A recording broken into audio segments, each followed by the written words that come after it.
All right, we talk autonomous vehicles over here. Let's go.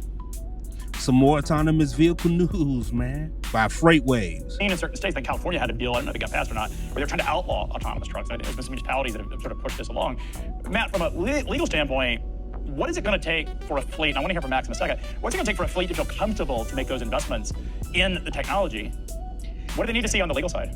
Yeah, so for fleets today, you can experiment on off-highway equipment. So that's what we're seeing right now. You're talking about a yard truck, a terminal truck, a hostler, a shunter, whatever you want to call it. These are technologies and assets that are off of the highway, not regulated by the DOT. So you're able to experiment with autonomous vehicles right now. If you're talking about what you're looking to do with over-the-road trucking, intrastate, so Texas is a great example. There's a ton of autonomous trucks running in the Permian Basin, but also between Houston and DFW. They're running these trucks every single day. What we do see happening is the ability to move autonomous trucks across state lines. That really does require some activity by the federal government. But what the feds are going to do, and this is very clear in legislation we've seen proposed, is they're going to come in and take supremacy of the issue. So local, state regulations that conflict with a federal standard will get stopped. That is what the federal government has the power to do. So my feeling over the next few years, maybe even sooner, is even though states will come up with different regulations, like Illinois, for example, is talking about banning autonomous vehicles. California's talked about it multiple times. Every time they've tried it, they've been defeated. Newsom has vetoed those bills. So we know that autonomous is coming, and the feds are likely to act sooner than later. And by the point that they act, there is no way to stop it. It is going to be like a floodgate that opens up and reduces costs and presumably. Now, the reason they say that there will be no way to stop it, but actually, you know what makes the world go round? Money.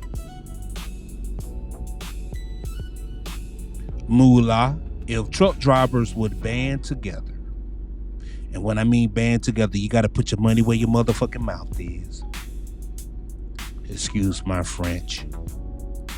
If you put your money where your mouth is, stop running your mouth.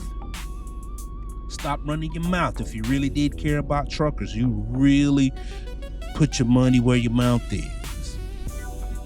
Go to your local politicians. Go to that politician that's out there in California who is pushing for the bill to get out there over the road and to have those trucks operating without a driver. You got to pay these people.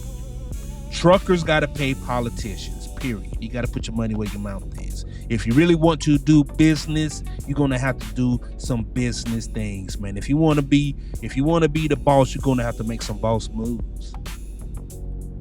But what we do know, we know that truck drivers don't band together. They don't care about each other. They just care about themselves, man. That's what we know for a fact, right? But if you were really worried about the robots coming, if you're worried about technology coming in, taking your job, this lawyer already said that it starts with politicians, your local politicians. You got to put them in the pocket. You got to put them in the pocket. You got to. Has safer assets on the road. All right, Matt, I got to ask this because you're the attorney, I'm not.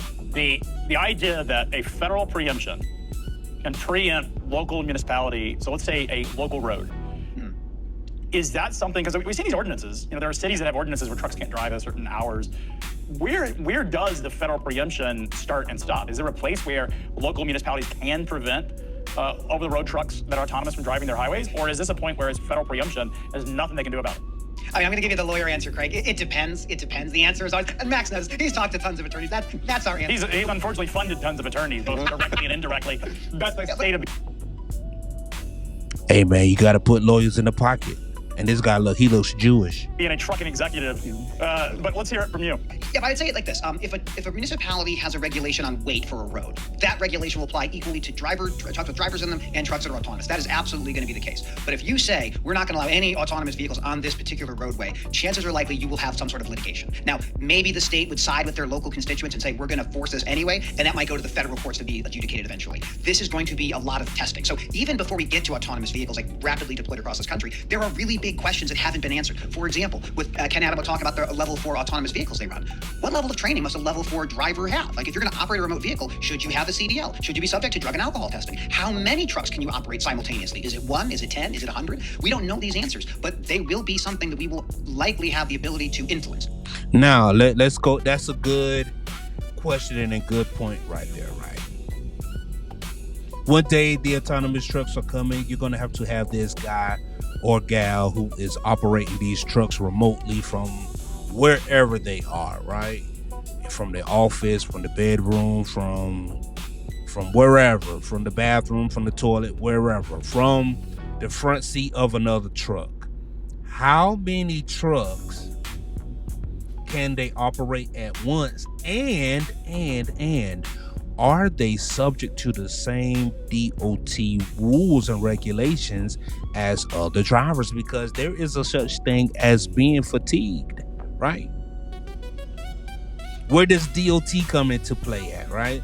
Like, okay, yeah, you can operate autonomously, but you have to operate in the same constraints as a human driver. Now that right there, if that comes into play, that's a whole different ballgame, because it almost takes away that idea that autonomous trucks are more productive, right? Maybe more safe, maybe, right? But if they are operating within the same window and the same constraints of the rules and regulations of hours of service, because hell, the remote operator, they are under the guidelines of the 14-hour clock. That's a game changer right there. That is a game changer. How many trucks can they operate at once?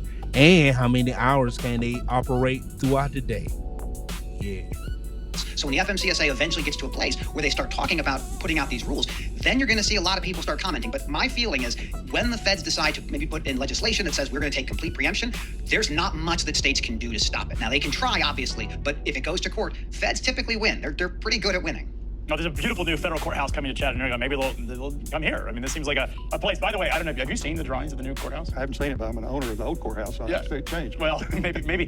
It's funny, he bought the bankruptcy court building years ago in bankruptcy. The irony of that still is interesting to me. But they're building a brand new federal courthouse, and it's under the new federal guidelines for making things beautiful. It doesn't always work out, as we've learned in Washington, D.C. with the reflecting pool.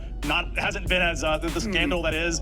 Probably going to get a lot of fiery comments on that. But I think it's a beautiful, like Greco Deco is what they're calling it. It's a beautiful building. And it's just going to be right next door to us, which is kind of cool. Maybe I'll get admitted there. You're getting admitted to the... Maybe I'll try to get a past Tennessee bar and go hang out for a bit. You should do that. But in federal court, you have to be a state licensed attorney to actually operate. Is that part of the rules? Yeah, so you got to have the state license in the state you're going to be practicing, and then you can get the federal circuits and appellate and district courts like by motion typically. We'll see. This is great. You should move down and to Chattanooga. You can be in studio. Hurry up. You could have participated in the conversations today if you were in studio. You know, it would have been. You got some great people. I would just distract. I got a lot of haters. I definitely have my haters today. Also, I got people that love me. Those are my father, I think. Let's talk a little bit. Let's bring Max into the conversation. So, Dad, you've bought a lot of trucks. Autonomous has been top of mind for something that's been teased at least for 2 decades, I think. They've been talking about driverless trucks. It felt inevitable. It does still feel inevitable. What is it going to take, from your perspective, before we start seeing point-to-point autonomous on the roads? Is it a legal framework that you need to contend with, or is it a technology limitation? Where are we at? It's going to be a combination of things. The legal framework is going to be very important. Getting the federal government basically to allow trucks from to cross state lines is going to be extremely important. In fact, there's a precedent on how the federal government has dealt with those local entities, and that's when they did the 53-foot length laws. The local entities could say this road or this area is not allowed for trucks. But then the federal highways, the state highways, they basically kept those open. So I think there's already a framework that they can pursue to get there. But I really think autonomous trucks are coming on very strong. I think over the next 10 years, you're going to see a major deployment. It's going to take money, and it's going to take politics. Politics and money. Money pushes the politics pushes for more money. Drivers going to have to put their money where their mouth is. They do a whole lot of talking about foreign drivers. This right here is part of the equation right here. If you want something done, you got to talk to your local politicians. But we already know truck drivers don't do nothing but run their damn mouth and run the damn truck. Drive the truck. That's what you do. Run the truck up and down the road. That's what you do. I also think the driver shortage, with demographics. Please stop. The driver shortage. We got the solution. Come on, he's been in way too many PTA meetings. That's the problem. He is being indoctrinated in this nonsense. Driver shortage. Are you kidding me, Matt? Actually, the demographics in this country are changing so fast that we won't have enough workers across the board to do all the jobs that we need to do, especially with the reindustrialization of this nation. Oh, wow. So Max is doubling down on the idea that industry is coming back to America. Now that right there is good news, okay? Maybe he's been talking with some people up there on Capitol Hill. Maybe his years of expertise in trucking, he's been talking with some people down there on the borders of Texas and Mexico. And he's like, you know what? Industry is coming back. Honda is coming over. Nike is coming back. Hoka and Brooks and all of these other shoe companies, they're coming over. We're going to start making Levi jeans again, okay? Who knows? And he said we're going to need more workers. And needing more workers, you're going to need... they're going to need tools, and we're not going to have enough people to operate those tools. So the tools going to have to be more advanced to do the work. That's what he's pushing, right? That's what he's saying. And that's what they're going to be saying as well. So he's just repeating what the big business owners will say. Hey, we don't have enough people to operate and do the jobs, right? We don't have enough people to operate and keep up with productivity. We just don't. Okay? So they're going to push even harder for autonomous trucks. You, driver, should definitely be ready when that day comes. I think we should position ourselves for the autonomous trucks, right? Either way, like if you want to fight for your job and fight for your place, pay into politics and pay for politicians to make sure you keep a nice steady job, or if you are ready to embrace more technology, still pay the politicians.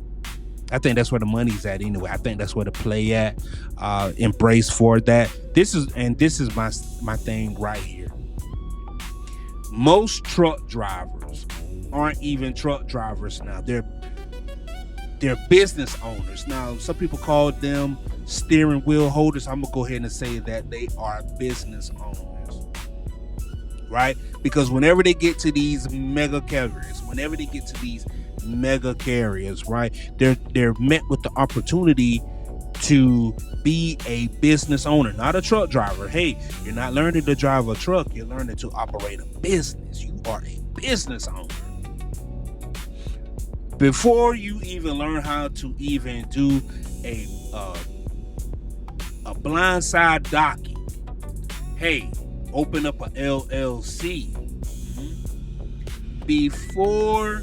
Before you even get 1 or 2 years up under your belt as being an experienced truck driver, you already have some dealings in a CPA. So you're a business owner way before you become a truck driver. Shit, you can't even name all the parts of your rig, but you can work your way through a LLC and deductions for your taxes.